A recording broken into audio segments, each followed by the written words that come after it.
So guys প্রথম থেকে শুরু করা যাক। So hello welcome guys, welcome to my channel. তো এটা হচ্ছে সম্পূর্ণ দীঘা ব্লগ।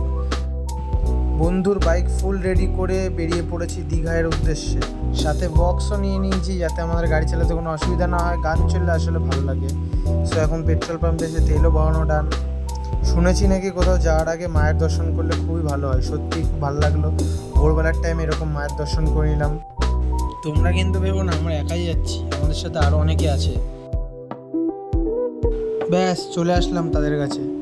এবার গাড়ি থেকে নেমে তাদের সাথে দেখা টাকা করে নিই। কাজে কাজ করতে করতে আমাদের সাথে গল্প করছে, এটা ঠিক না, তুই ভাই তো দাঁত পরিষ্কার কর ভাই, ঠিক।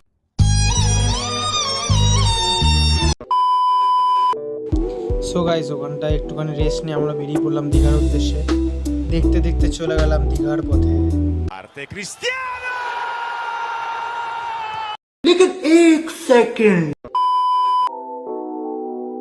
কমপ্লিট খাওয়া কমপ্লিট। কেমন লাগলো খাবার কেমন ভাই? আমি তো ডিম টোস্ট খেয়েছি, ওটাতে রিভিউ দেওয়ার কিছু না, ডিম টোস্ট যেমন হয় তেমন। তোর কেমন লাগলো খাওয়া? ওভার প্রাইস, ওভার হাই বলতে চাই হোটেল না, মোটামুটি ভালোই লাগলো খাবার। এখন আমরা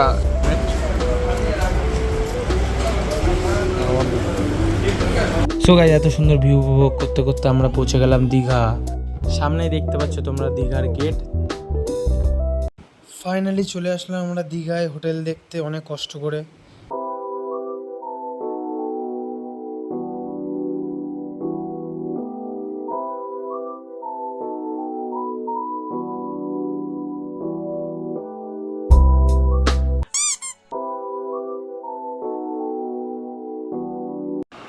সো গাইস আমরা হোটেলে চলে এসেছি।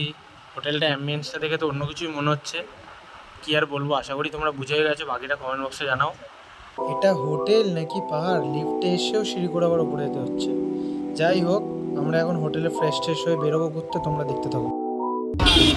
এই blog, welcome to my guys. এখন আমরা আছি দীঘা, আমরা যাচ্ছি এখন উদয়পুর বিচে উদয় ভাইয়ের সাথে দেখা করতে। এই যে আমাদের জিৎ, আমার বাইক চালাচ্ছে, ও কান্নাকাটি করছিল যে বাইক চালাতে দেওয়া হয় না। পেছনে ওই যাবো পুরো ব্যাক ঘোরা হয়ে যাবে। এই যে উদয়পুর নিচের রাস্তা, উদয়পুর বিচের রাস্তা, গাড়ি চলছে। ভাই এটা দীঘা না কাশ্মীর? না জাস্ট জায়গাটাকে দেখো, মনে হচ্ছে কাশ্মীর এসেছি, দীঘা না। এত সুন্দর জায়গা, এত ভালো লাগছে জায়গাটা, সত্যি খুব সুন্দর। আমি জানতাম না যে দীঘায় এরকম কোনো জায়গা আছে, জানলে অনেক আগে আসতাম। যাই হোক, সো গাইস জায়গাটা যদি তোমরা যেতে চাও আমি লোকেশন দিয়ে রাখবো, কোনো প্রবলেম নেই।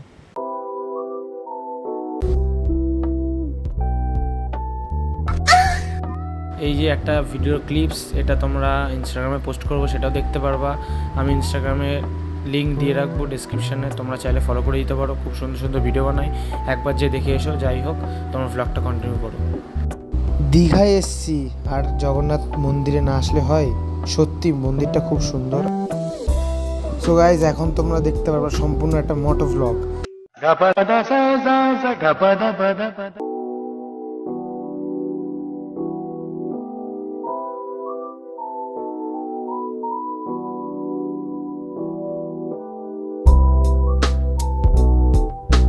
Messi, immens Messi, encara Messi, encara Messi, encara Messi, encara Messi, encara Messi, encara Messi, encara Messi, encara Messi, encara Messi, encara Messi, encara Messi, encara Messi, gol, gol, gol, gol, gol.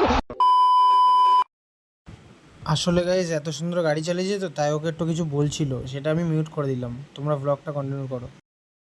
ফার্স্টে বুঝতে পারিনি ব্যাপারটা যে কি হচ্ছে, তারপর বুঝলাম যে না, মাছ ধরা হচ্ছে।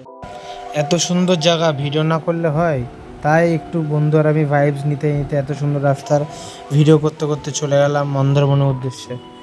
সো আমার মতে মনে হয় দীঘা আসো, কিন্তু বাইক নিয়ে আসো, সত্যি খুব ভালো ভিউ পাবে সব জায়গায়, নিজেদের মন মর্জি মতো যেতে পারবে, ঘুরতে পারবে, এটাই আমার মনে হয়। কারণ একবার বাইক নিয়ে গেলাম ফার্স্ট টাইম, সত্যি খুব মন থেকে শান্তি পেলাম। তোমরা যদি এরকম মন থেকে শান্তি পেতে চাও, ভালো ভিউ উপভোগ করতে চাও, তাহলে চলে যাও বাইক নিয়ে দীঘা। সত্যি খুবই অপূর্ব জায়গা। না বর্ষা না বেশি রোদ, এই ওয়েদারটাই জাস্ট খুব সুন্দর ছিল। সো গাইস ভিডিওটা এখানে শেষ করলাম। ভালো লাগলে লাইক কমেন্ট শেয়ার সাবস্ক্রাইব করবে। যতটুকু যা পেরেছি আরও চেষ্টা করব ভিডিওগুলো ইমপ্রুভ করার, বেস্ট করার, তোমাদের কাছে ভালোভাবে পৌঁছে দেওয়ার জন্য। চলো ভিডিওটা শেষ করা যায়। কীভাবে ভালো থাকবে, সুখে থাকবে, স্টে হ্যাপি অ্যান্ড সেফ। চলো ততদিনের জন্য টাটা।